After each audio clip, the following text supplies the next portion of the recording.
전 세계적으로 우리 한반도는 지정학적으로 가장 불리한 위치에 있다고 합니다.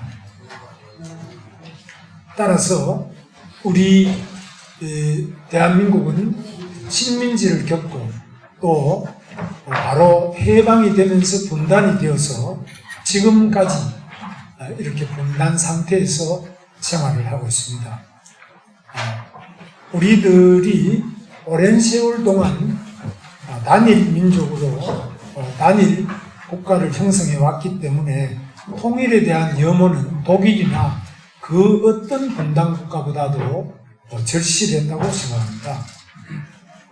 우리는 분단 속에서 특히 어려운 가운데서 자유민주주의 대한민국을 건국하고 70년 동안 전쟁을 겪으면서 지금 세계적인 한강의 기적을 일으켜서 오늘 이렇게 잘 살고 있습니다.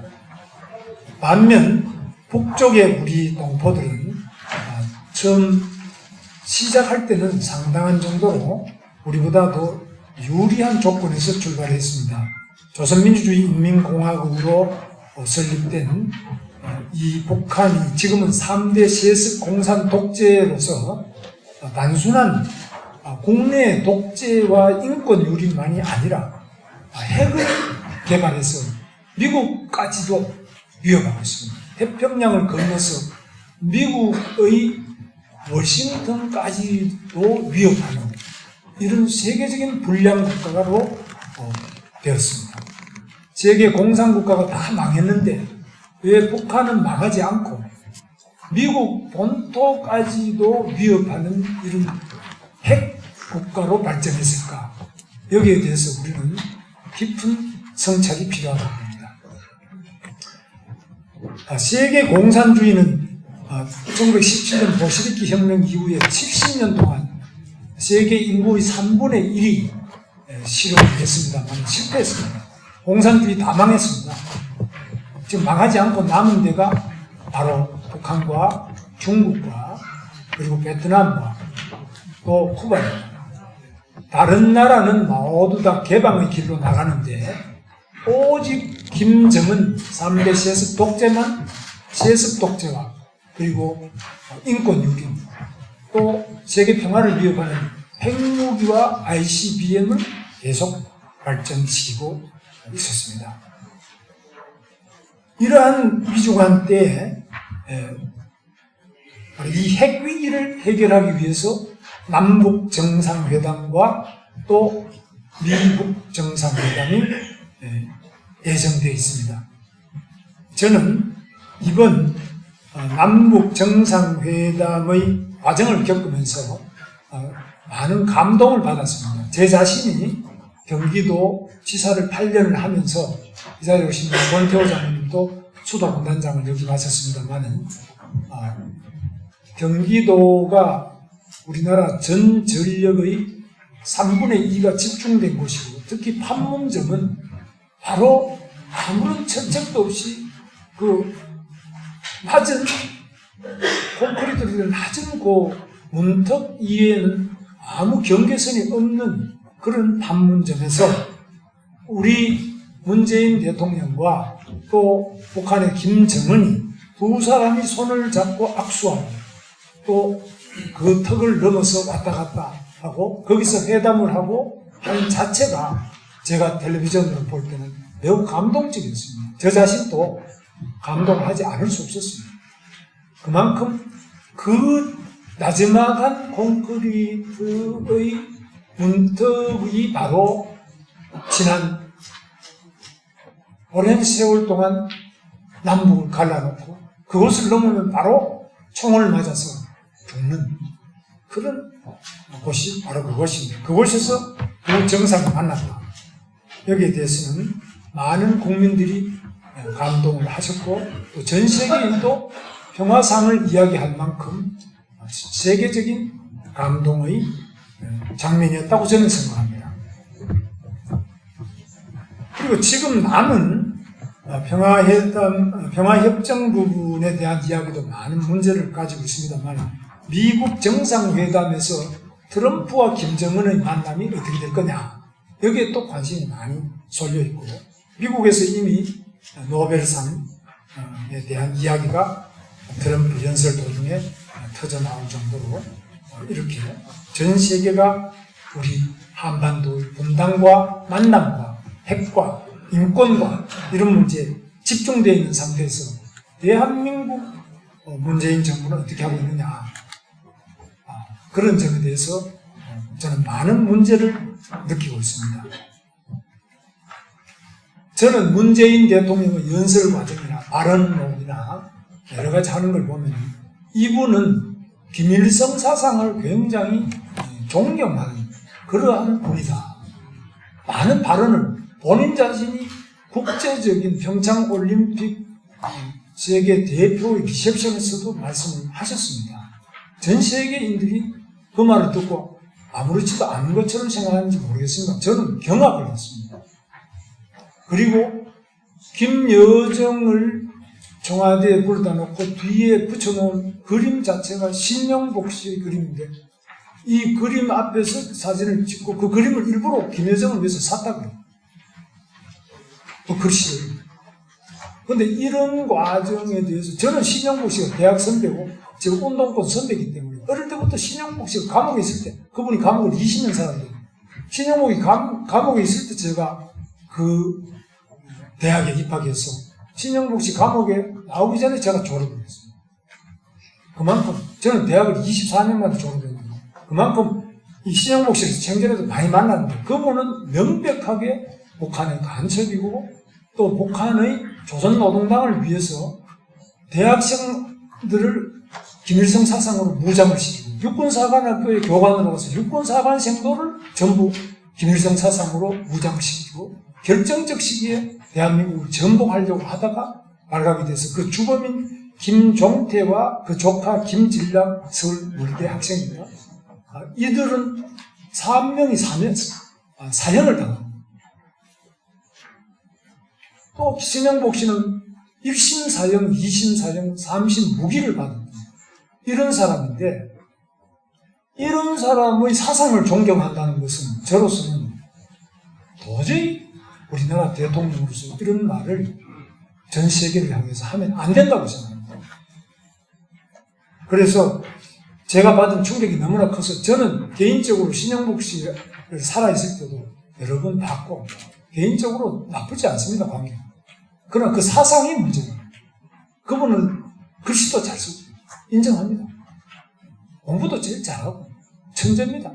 그러나 그 사상이 김일성 사상, 공산주의 사상을 가졌기 때문에 안 된다는 겁니다. 그래서 이런 사람의 사상은 우리나라에서 배격하고 배제돼야 될 사상입니다. 이것을 대통령이 전 세계를 향해서 앞장서서 존경한다고 해버리면 대한민국이 어떻게 되는 겁니까? 청와대 비서실장 임종석 또한 갔습니다. 저도 감옥에 2년 6개월 살았는데요. 임종석 자신도 징역 3년 6개월 살았는데 임수경을 북한에 보내요. 본인 전국 대학생 대표자 회의에 의장을 했지 않습니까? 그 때문에 감옥을 3년 6개월 사고 바로 이들이 주체사상, 김일성 사상을 계속 공부를 하고 대학까지 확산을 시키면서 그런 남북 간의 우리 민족끼리라는 이름 아래 북한의 대표를 파견하고 이 전부 대한민국 법을 위반하고 이런 헌법을 위반하는 일들을 하다가 감옥을 사는데 그 뒤로 이 사람들이 바뀌었다는 게 하나도 없어요. 그런 사람들이 지금 대통령 연설문을 쓰고 대통령 바로 민정의 비서관을 하고 이런 사람들이 전부 청와대에 수십 명이 들어가 있는 이런 상태입니다. 그래서 저는 이들이 하고 있는 것이 과연 대한민국에 대한 충성심이 얼마이고 우리 민족끼리에 대한 그들의 꿈이 얼마이며 북한의 김정은을 보는 눈이 무엇일까? 제가 계속 많은 의문을 가져왔습니다. 지금 국회의원 중에서도 그런 사상 가진 사람이 상당히 있습니다. 제가 우리나라에서 최초로 북한 인권법을 발의한 사람입니다. 지금부터 13년 전에. 북한 인권법이 통과되는데 11년이 걸렸습니다. 지금 그 김일성 사상을 가졌던 사람들이 앞장서서 반대했고요. 그 사람들하고 제가 국회의원 할 때 같이 미국 의회에 가서 미국 의회가 북한 인권법을 만들려고 할 때 그걸 계속적으로 반대하고 미국 의회 서한을 보내고 가서 또 반대한 사람들이 이들입니다. 왜 반대합니까? 북한 인권이 세계 최악인데 그 인권을 개선하자고 미국 의회에서 북한 인권법 만드는 거 저는 그걸 듣고 부끄럽게 생각했어요. 우리나라도 북한 인권법을 만들어야 된다고 해서 제가 발의를 해서 통과 11년 만에 됐는데 지금은 통과됐지만 또 이 정부가 북한 인권재단의 이사를 추천 안 해서 그 법을 실행할 수 있는 북한 인권재단의 구성이 안 되고 있습니다. 이거 김정은이만 좋아하는 일입니다. 왜? 김정은이가 싫어하기 때문에. 북한 인권을 계속 강조하면 전쟁이 일어난다는 거예요. 이게 말이 됩니까? 그래서 이런 면에서 저는 지금 우리 대한민국의 청와대에 사상적으로 큰 문제가 발생해 있다고 봅니다. 그러나 바로 이 점 때문에 김정은이 굉장히 또 우리하고 좋아질 기회가 참 역설적인데요. 북한에서 김정은이가 우리 자유한국당은 아주 싫어합니다. 계속 방송에 욕을 합니다. 그러나 이 지금 문재인 정부와 과거 노무현 정부든지 이런 김대중 정부, 우리나라의 좌파 정부에 대해서는 상당히 우호적입니다. 그 점은 오히려 남북관계 개선의 하나의 기회도 될 수 있다. 그러나 이 굉장히 위험한 기회가 왔습니다. 여기에서 우리 자유한국당이 제대로 잘해야 된다. 어떻게 할 거냐? 이 점이 오늘 우리 관심의 핵심입니다. 저는 첫째, 우리 자유한국당은 철저하게 공산주의는 안 된다. 세습 독재는 안 된다. 통일은 반드시 자유통일이 돼야 된다. 독일처럼. 절대로 자유통일이 돼야지. 공산통일은 우리가 다 죽더라도 어떤 전쟁이 일어나더라도 공산통일은 우리는 반대다. 이 확고한 자유통일의 중심이 우리 자유한국당이 돼야 되고 지금 대한민국 정당 중에는 우리 당 빼고는 없습니다. 그래서 자유한국당이 좀 부족하더라도 이 한반도의 참 우여곡절을 거친 역사와 지정학적인 불리함과 자유민주주의의 소중함을 생각한다면 우리 자유한국당이 밉더라도 다시 한번 살아나지 않으면 안 될 그런 소중한 정당이라고 생각하고 그 가치를 지금까지 지켜오는데 나름 노력을 했다 봅니다. 다른 많은 부정적인 점도 많이 있습니다만 그 점은 확실하게 우리가 그걸 지켜와야 된다. 물론 바깥에서 태극기 하시는 분들보다는 우리가 치열하게 부족하고 그런 점이 있지만 우리 마음속에 자유통일, 자유대한반도 이거에 대한 또 신념이 확실하게 되고 또 이런 노력을 목숨 바쳐서 해야 된다고 봅니다. 두 번째로 우리의 자유민주주의와 우리의 해방과 우리가 공산 침략으로부터 살아남고 지금과 같은 번영과 민주주의를 이룩하게 된 것은 바로 한미동맹이 핵심적인 우리나라의 근간이라고 생각합니다.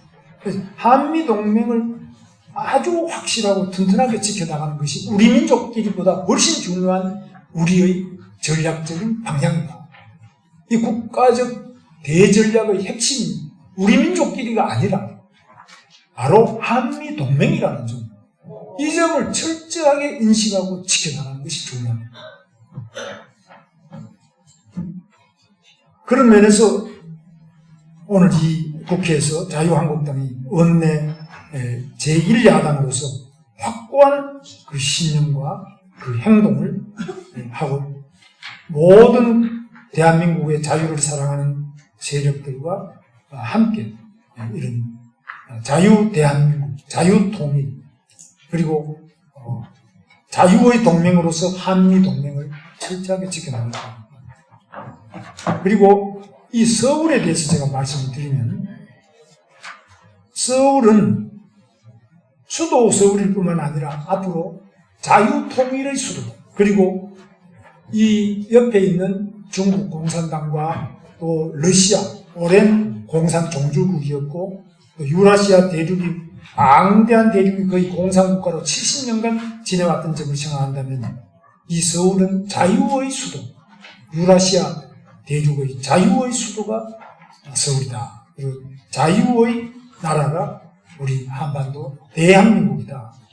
그런 점에서 이 자유의 가치와 자유의 이 땅과 자유의 사람들이 우리 대한민국 국민이 되어야 된다. 대한민국 국민은 철저하게 자유의 정신으로 우리 국민들이 기쁨과 번영과 평화를 추구해야 합니다. 자유를 침해하는 세력이 됐으면 단호하게 싸우고 죽음을 무릅쓰고라도 지켜내야 합니다. 그래서 저는 지금 미군이 노무현 대통령 때 미군을 전부 평택으로 다 보내자. 제가 경기도지사이기 때문에 평택도 경기도입니다. 근데 전방에 미군들이 다 파주에 있던 그 미군들이 평택으로 다 내려가고 의정부에 있던 미군도 다 내려가고 동두천까지 내려가려고 하는데 제가 동두천은 캠프 K씨와 캠프 호비가 전부 호병입니다. 그 대포 가지고 다 내려가도 언제 올라옵니까? 그래서 그거는 여러 가지 이동상 문제도 많으니까 캠프 K씨, 캠프 호비는 유지돼야 된다고 제가 이야기를 주장을 했는데 지금 사실 아직까지는 유지가 되고 있습니다. 그런데 용산에 있는 미군 사령부, 권태호 장군님 말씀을 제가 들어보니까 커맨드 센터 서울, 그러니까 CC 서울, 커맨드 센터, 바로 미군 사령부면서 한미연합사령부면서 유엔군 사령부, 이 포스타 별 4개짜리가 와 있습니다. 이 사람은 서울에 있어야 된다.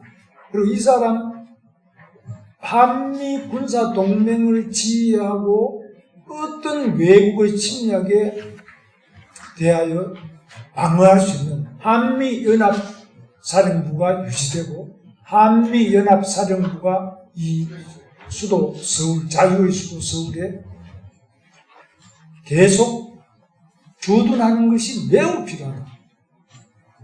이것을 저는 강력하게 주장합니다. 그런데 흔히들 오늘도 제가 기자분들 저한테 질문하는 것이 그러면 영상 기지를 계속 기지로 두고 민족공헌 하려고 하냐 안 하려고 하냐 그 말씀이 아니에요. 이건 많은 땅을 차지하는 게 아닙니다. 민족공헌의 계획을 그대로 하면서도 이렇게 하는 것이 미군 사령관과 그 필수적인 지휘군은 여기에 두는 것이 수도방위 사령부 몇 개 사단이 있는 것보다 더 서울의 방어력을 높여줍니다. 대한민국 전체의 평화를 유지해주는 중요한 그 힘이 되고 있습니다. 그래서 저는 자유통일이 오고 북한 핵이 폐기될 때 그때까지 미군이 사령부만이라도 그 핵심적인 사령관만이라도 서울에 그대로 주둔하는 것이 맞다. 그리고 나머지 평화협정에 의해서 뭐 미군이 철수하냐 이런 건 이 전문가들이 많이 오셨는데 이런 다 말씀하실 겁니다. 저는 제가 겪어봤던 경기도지사로서의 경험 또 한미 간에 과거에 저도 미군 철수를 주장했던 젊을 때 그런 사람입니다. 제가 과거에 학생운동, 노동운동 이런 운동하면서 반미운동도 했던 사람입니다. 그런 사람의 체험적인 입장에서 제 삶을 바쳐서 진실로 이 나라의 땅을 사랑하고 사람을 사랑하고 역사를 사랑하고 미래를 사랑하고 우리 손자들이 참 자유롭게 살기를 원한다면 제 이 간곡한 호소를 우리 이 자리에 오신 전문가들과 우리 국민들이 한번 숙고해 주시고 잘 좀 반영해 주시기를 기대합니다. 감사합니다.